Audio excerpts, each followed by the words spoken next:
Buenos días amigos, ¿cómo están? Nuevamente tenemos una edición más de Katana Rock, el rincón de la música. En este pequeño espacio traemos para ustedes comentarios sobre discos, comentarios sobre música muy relevante. En esta ocasión vamos a platicar de un tema que es interesante. En este caso vamos a platicar lo que era la música psicodélica, lo que era el LSD, quiénes fueron los grupos más importantes o que en un momento desarrollaron música psicodélica. Y pues posteriormente vamos a mencionar 3 discos que, de acuerdo a la crítica especializada, no es mi caso, ¿verdad? Pero sin embargo vamos a mencionarlos. Posiblemente ustedes y yo a lo mejor tenemos otro criterio para decir, pues estos son los más representativos, ¿no? Estos, ¿no? Pero sin embargo vamos a hablar sobre lo que la crítica especializada dice que son los 3 discos más representativos de la música psicodélica. Bien, pues listos, vamos a comenzar. Pues si ustedes se dan cuenta, en algunas ocasiones hay alguien que dice, ¿y qué música te gusta? Y no, pues que me gusta el rock, que me gusta el heavy metal, o que me gusta el alternativo, o que me gusta el rock progresivo. Y otros de gente que dice, no, pues a mí me gusta mucho la música psicodélica. Ahora, ¿qué es la música psicodélica? Bueno, para meternos más o menos en contexto de poder explicar y que ustedes amigos y a lo mejor no están familiarizados con esta terminología, pues empiecen a conocer un poquito más al respecto. En el caso mío, pues me tocó vivir esa época, me tocó escuchar esos, algunos grupos que desarrollaron ese estilo. Bueno, se dice que en aquel tiempo había en Inglaterra un psiquiatra, un doctor, que se llamaba Humphrey Osmond. Ese señor se dedicaba a hacer estudios e investigaciones de psiquiatría. Entonces se dice que él empezó a utilizar drogas como fueron la mescalina en un principio. Y decía él que las drogas, tanto la mescalina como la adrenalina es una sustancia que el organismo segrega cuando el individuo, una persona, se encuentra en un estado de tensión, de preocupación, de peligro, ¿verdad? Entonces él empezó a hacer experimentos con la mescalina y él decía, o él observaba, que los pacientes como que los podían trabajar un poco más fácil. De hecho decía que si a los pacientes se les daba este tipo de sustancias, y también a las personas que se dedicaban a su cuidado, como son las enfermeras y los doctores, si ellos también estaban en ese mismo nivel de conciencia, era más fácil atenderlos, era más fácil tratarlos. De hecho, se sometió también a experimentos para ver cómo reacciona el organismo. El señor se llamaba Humphrey Osmond. Posteriormente de que él estuvo experimentando con la mescalina y con la adrenalina, estas sustancias que son parecidas, después ya empezó a hacer experimentos con el LSD. El LSD es una droga que su nombre científico es dibutilamida del ácido lisérgico. Por eso se dicen, cuando la gente empezaba a consumir, decía, voy a tener un viaje ácido, ¿no? Con 2 o 3 gotitas de esa sustancia, pues la mente divagaba, ¿no? Entonces vamos ahora, después de este brevario de este señor, de ese doctor, se dice que posteriormente, cuando la CIA, la Agencia Central de Inteligencia de Estados Unidos, se dio cuenta de los resultados o de lo interesante que estaban estos experimentos de ese doctor con las drogas, que se podía ejercer el control mental sobre el individuo, ellos empezaron a desarrollar también estudios similares, pero de manera encubierta, de manera secreta, desde que se dieron cuenta de que en la Unión Soviética estaban haciendo experimentos de terapias a base de lavados de cerebro, adoctrinamientos básicamente.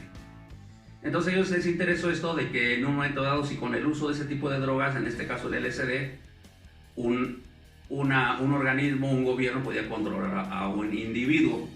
Sin embargo, se dice que abandonaron los experimentos cuando no encontraron los resultados que se esperaban.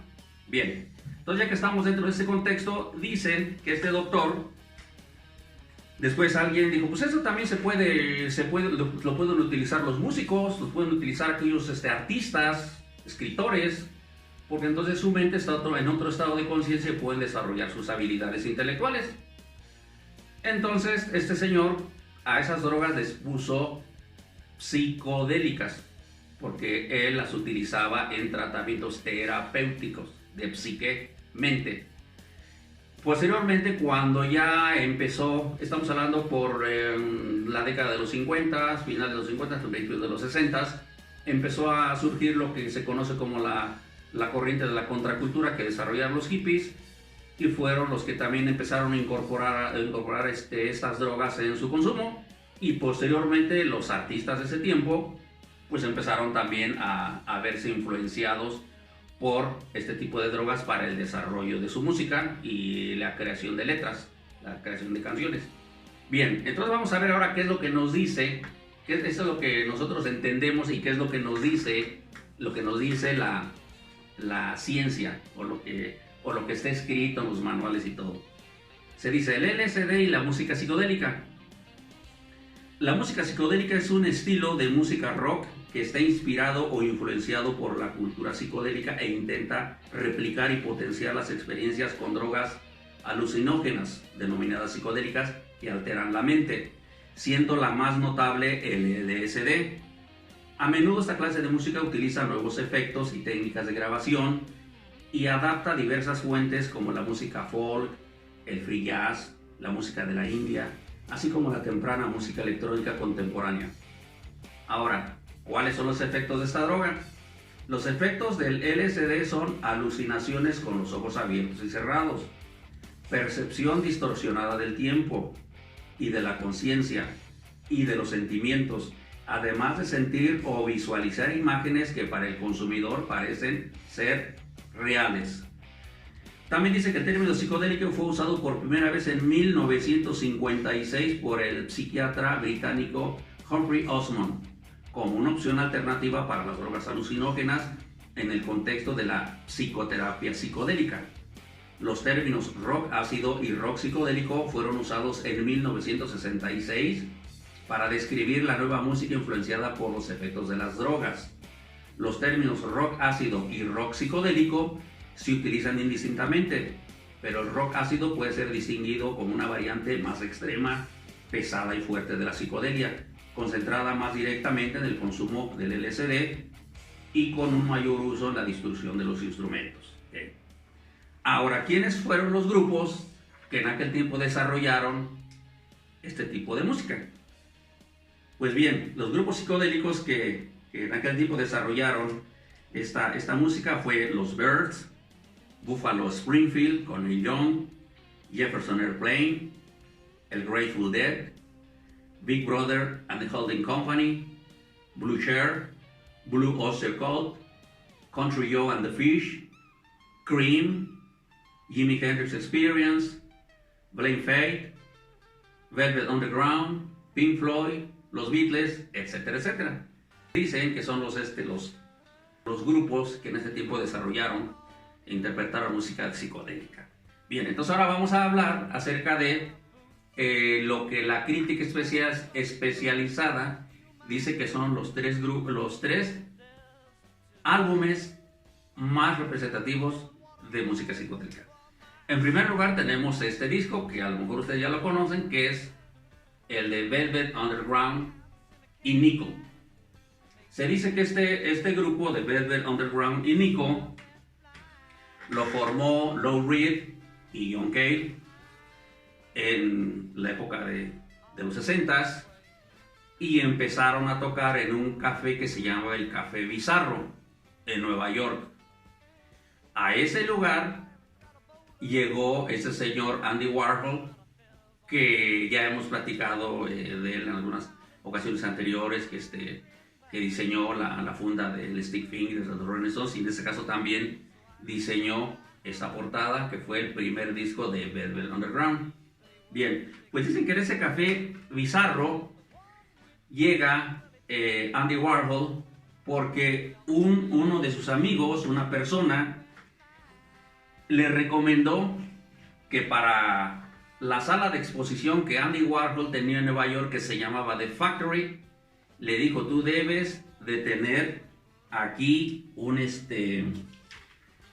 grupo musical para que haga la ambientación de esta sala de exposición que tú tienes. Y dijo, yo conozco a un grupo que está tocando en el Café Bizarro, vamos a verlos para que no en todo tú cheques y veas que no en todo van a estar acorde a lo que tú tienes aquí en The Factory. Este señor se llamaba Paul Morrissey, él fue el que lo llevó al Café Bizarro, hablaron los escucharon, Andy Warhol los vio y quedó encantado. Y entonces a partir de ahí los invita y se los lleva para que ellos actúen en vivo dentro de su sala de exposiciones, que como ya dijimos se llamaba The Factory. Aquí es donde Andy Warhol, tenía una modelo alemana que se llamaba Nico y les recomienda para que sea la cantante. Y entonces John Cale y Lou Reed le dicen, no, pues, nosotros cantamos, ¿no? ¿Para qué necesitamos a una chava? Pues total, que finalmente aceptan porque Warhol, pues obviamente ya era una persona, pues, ya era de renombre. Entonces dijeron, está bien, vamos a hacerle caso y que ella sea la cantante, porque la fama de él nos puede ayudar. Y es precisamente que el primer disco, por eso sale así, como Velvet Underground y Nico. Ok. Entonces otra de las situaciones es que este lugar de The Factory, creo que lo mencionan mucho en una parte de la película Los Hombres de Negro 3, donde supuestamente mandan a Willie Smith, que lo mandan al pasado para proteger a Tommy Lee Jones, que es su compañero en la actualidad. Entonces lo mandan al Willie Smith, lo mandan a 1969, y curiosamente tienen oportunidad de visitar la Factory y conocer a Andy Warhol en ese tiempo. Pero bueno, ese es ya como son los de Hollywood, les encanta ese tipo de situaciones de viajes en el tiempo y todo, ¿no? Precisamente en el 69 creo que era el lanzamiento del Saturno 5 para la Luna. Bueno, entonces este disco, pues evidentemente es un disco psicodélico. En las canciones, hay 3 canciones que son representativas. Una que se llama, aquí viene, de las más representativas es la que se llama I'm Waiting for the Man, Venus in Furs y Heroin. Heroin, pues evidentemente es heroína, es una droga. Esas rolas que supuestamente son de lo mejor de este disco de Velvet Underground, es que dicen que ellos, los temas del disco eran acerca de sadomasoquismo, desviaciones sexuales y consumo de drogas. Entonces, cuando alguien les preguntó, ¿y el nombre de Velvet Underground qué significa? ¿Qué, o dónde lo sacaron? Y dicen, es que un amigo se encontró un libro en la calle y ahí mencioné sobre el sadomasoquismo y ahí mencionaban el término Velvet Underground, y como nosotros teníamos pues cierto vínculo, nos interesan este tipo de temas, pues es por eso que le pusimos el nombre. Bien, entonces de lo representativo, como dicen, es I Waited for Man, que es dice, la traducción dice estoy esperando al hombre. Este tema habla sobre sadomasoquismo. Luego Venus in Furs, que se habla sobre relaciones sexuales, y luego Heroin habla sobre el consumo de drogas. Entonces este disco no tuvo mucho éxito en su tiempo, que solamente se emitieron 30,000 copias, pero volaron de la noche a la mañana, no se volvió a grabar más. Sin embargo, dicen ya artistas, cantantes, músicos, los más famosos como Brian Eno, dicen que todo aquel que llegó a comprar un disco de Velvet Underground, el número 1, se vio influenciado por esa clase de música, y la mayoría logró formar un grupo de música, incluido yo. Estamos hablando de Brian Eno. Pues bien, este es uno de los más representativos de acuerdo a la crítica especializada. Y pues yo lo tengo, no sé por qué, yo también lo llegué a escuchar y lo tengo también dentro de la colección. Bien, y el otro disco que es representativo, el álbum de los Beatles del Sargento Pimienta. En el álbum El Sargento Pimienta se dice que los Beatles lo grabaron porque en 1966 John Lennon hizo una declaración muy polémica donde decía que ellos eran más famosos que Jesucristo. Este tipo de declaraciones, ellos ya eran muy famosos, les acarrió problemas, sobre todo de los grupos cristianos y de los ultranacionalistas. Se decía que los del Ku Klux Klan, que es una organización de ultraderecha en Estados Unidos, pues los quería matar, los quería eliminar.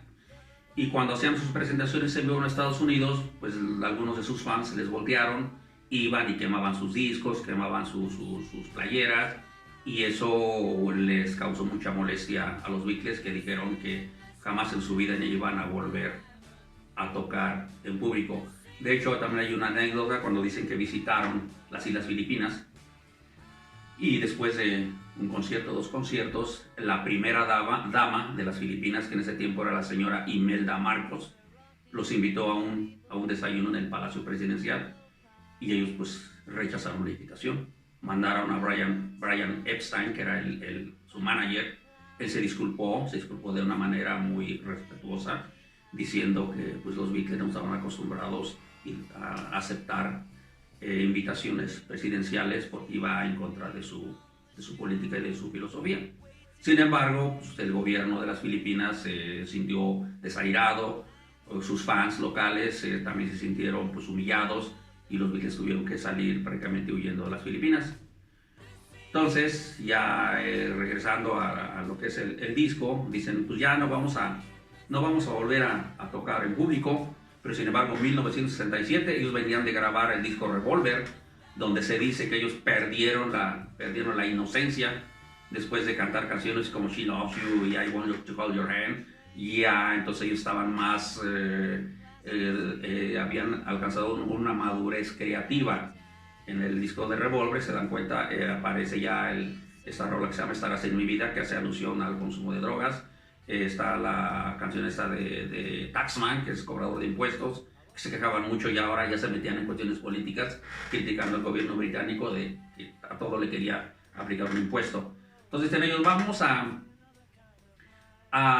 hacer algo, vamos a crear una banda ficticia, que por eso le llamaron la banda de los corazones solitarios del Sargento Pimienta.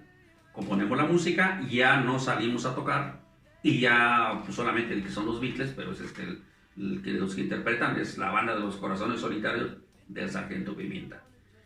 Dicen que ellos empezaron a desarrollar también este estilo de música psicodélica porque ellos tenían un peluquero, que en una ocasión les dijo, los voy a invitar a una fiesta a mi casa, y les voy a invitar para que ustedes hagan un viaje ácido, y que entonces en sus cafés, en sus respectivos cafés, les pone 2 o 3 gotitas de LSD y a divagar, a viajar. Entonces, todo ese tipo de influencias las podemos ver reproducidas en el álbum de El Sargento Pimienta. Las rolas más representativas de ahí pues son Getting Better, Losing the Sky with Diamonds, que sus iniciales son LSD, Fixing a Hole, de John Lennon, A Day in the Life, que inmediatamente se da uno cuenta, chale, esos cuates pues sí estaban medios pasados, pero la música es realmente fenomenal. Entonces por eso se dice que también el álbum del Sargento Pimienta es uno de los representativos. Pues bien, y el tercero que tenemos pues es ni más ni menos que The Piper at the Gates of Dawn de Pink Floyd, que es su primer disco, su álbum debut, y todas las canciones son compuestas por el maestro Syd Barrett. En este disco, efectivamente, pues Barrett, todo el mundo sabemos que él ya era un asiduo consumidor de LSD. De hecho, este tipo de adicciones fue lo que lo hicieron a que él definitivamente dejara la banda y su lugar fuese tomado por el guitarrista David Gilmour. Creo que también hemos comentado en aquella ocasión cuando hablamos sobre Madre de Corazón Atómico. Entonces en este primer disco todas las letras son compuestas por Barrett. La música es tremendamente fenomenal, psicodélica 100%. No podemos menospreciar la colaboración de los otros integrantes, pero sin embargo la creatividad de Barrett es muy notable en este disco. Las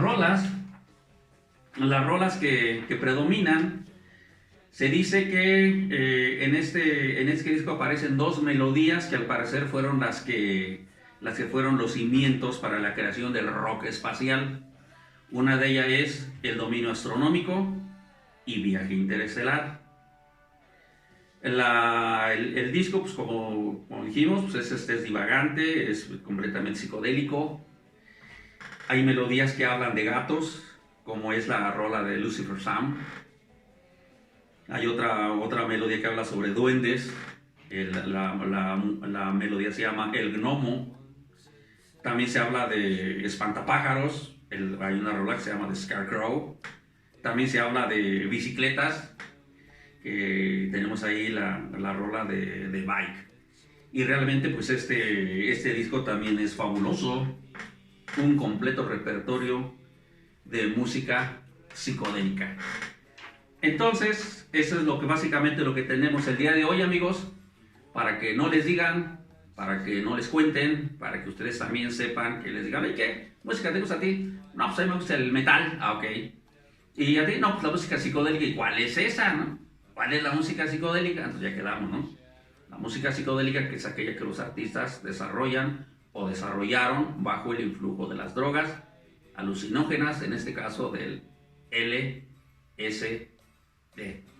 Pues bien, amigos, posteriormente vamos a estar hablando de que dijimos que el rock es ácido y el metal y eso, ¿no? Posteriormente vamos a hablar también acerca del rock progresivo. ¿Qué es el rock progresivo? Los grupos más representativos. Desde el punto de vista de la crítica especializada, desde nuestro punto de vista igual. ¿Qué es el rock alternativo? Te dicen, a mí me gusta el alternativo, ¿no? O me gusta el punk. Todo eso vamos a irlo viendo para que en un momento tengamos claro en qué se diferencia cada una de las corrientes, el contexto histórico, en qué momento de la historia surgen, se apagan, vuelven a salir, etcétera, etcétera.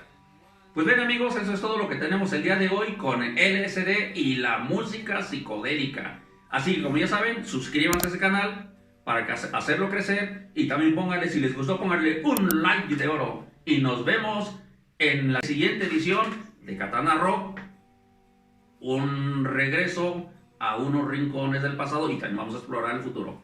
Que estén bien, buena tarde.